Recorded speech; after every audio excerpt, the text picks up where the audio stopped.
Welcome back to a new week of episodes, along with a Christmas episode queued up for Wednesday. Tis the season. But today we talk ethics, Pastor John. What do you say to those who hold to a trajectory hermeneutic? Proponents of this view would say something like this. Sure, we read in the epistles that women cannot lead churches, but that was only temporary.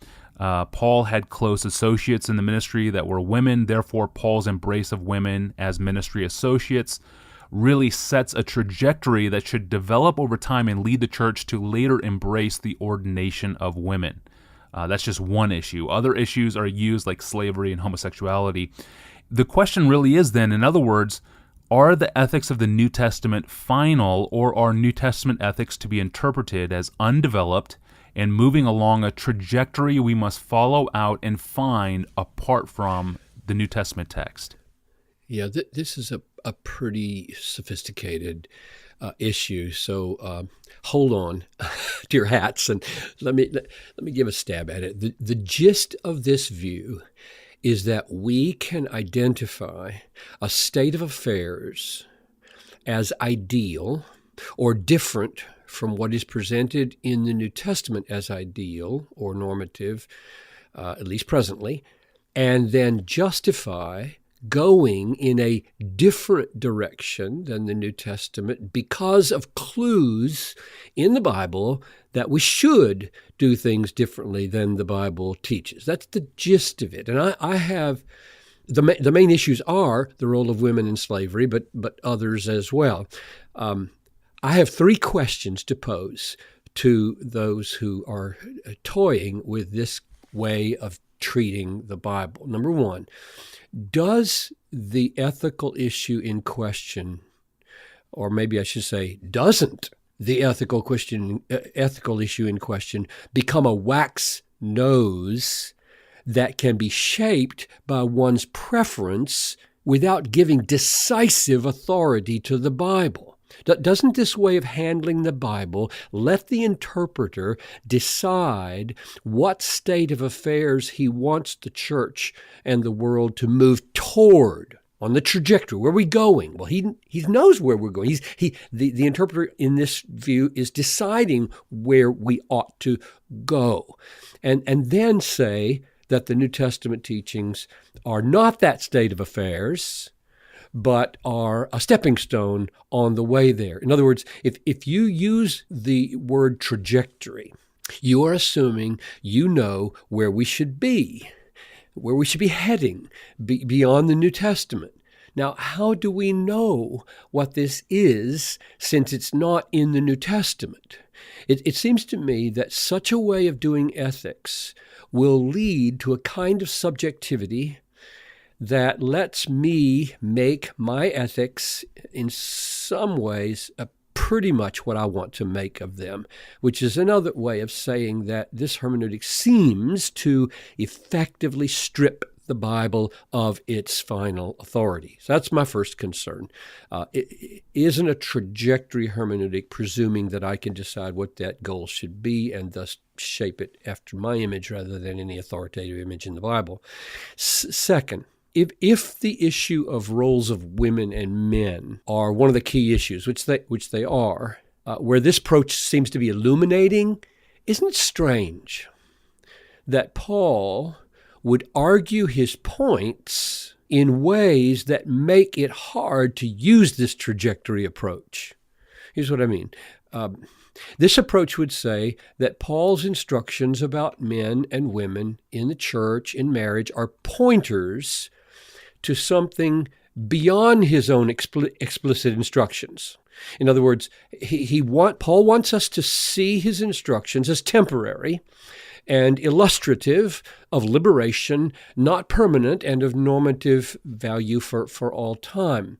But if that's what Paul or God, in inspiring Paul, wanted us to think, that's the way they wanted us to think about things. It seems strange that the way Paul would argue for his position was in a way that is not culturally conditioned or temporary. In other words, Paul did not say that women should submit to their husbands because that would help them fit into the culture better, so that in a later, more liberated time, they would fit in better another way.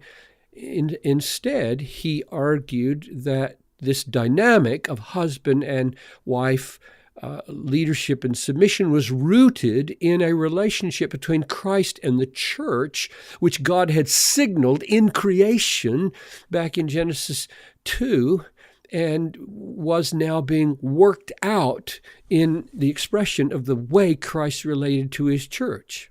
That's a really strange way to argue if you want people to take it in a different direction someday.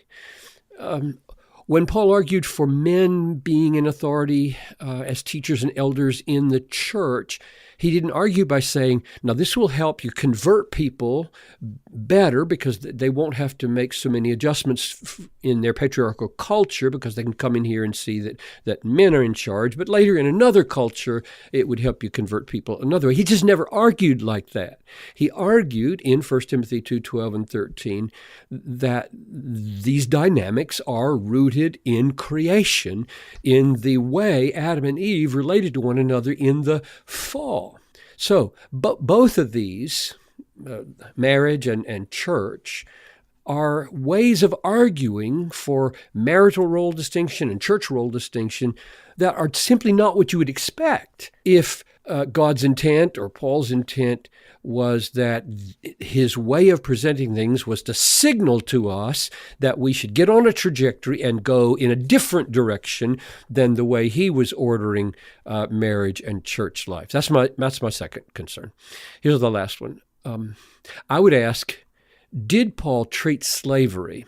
Well, slavery is the really hot one, I think. Did Paul treat slavery the same way he treated the roles of men and women? Did he root in creation or in redemption the ongoing validity of the institution of slavery?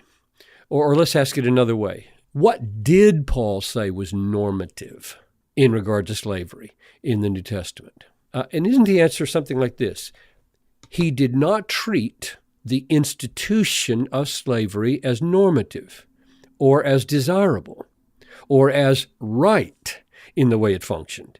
Paul did not say that slavery, as it has existed in his day or in most of history, and especially in America, was the way Christians should relate to each other. In other words, you don't need a trajectory hermeneutic to see in Paul that slavery is not the way it should be. Paul said, 1 Corinthians 7, don't be enslaved to anyone. Take your liberty if you can have it. Masters, don't threaten.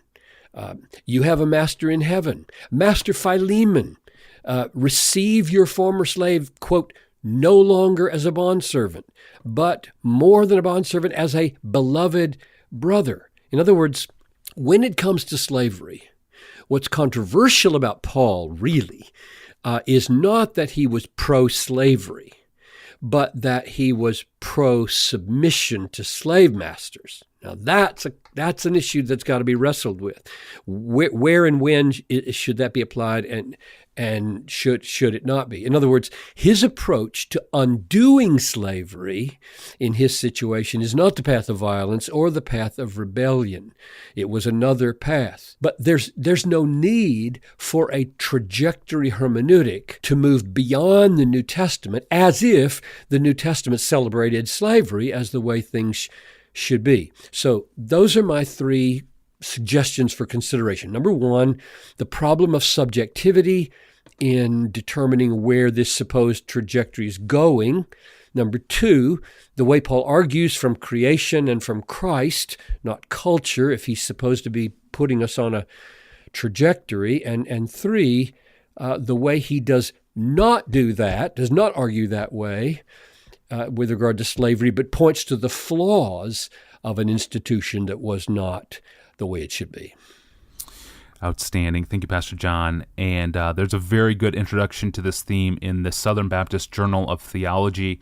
It's a review article titled Slaves, Women, and Homosexuals, a Review Article, which was written by Thomas Schreiner. You can find it with a simple Google search. Well, tomorrow we have a great question from a young podcast listener who wants to know, how can I be sure my relationship with God is healthy? Oh, so important. That's the next episode of the Ask Pastor John podcast. I'm your host, Tony Reinke. We'll see you tomorrow.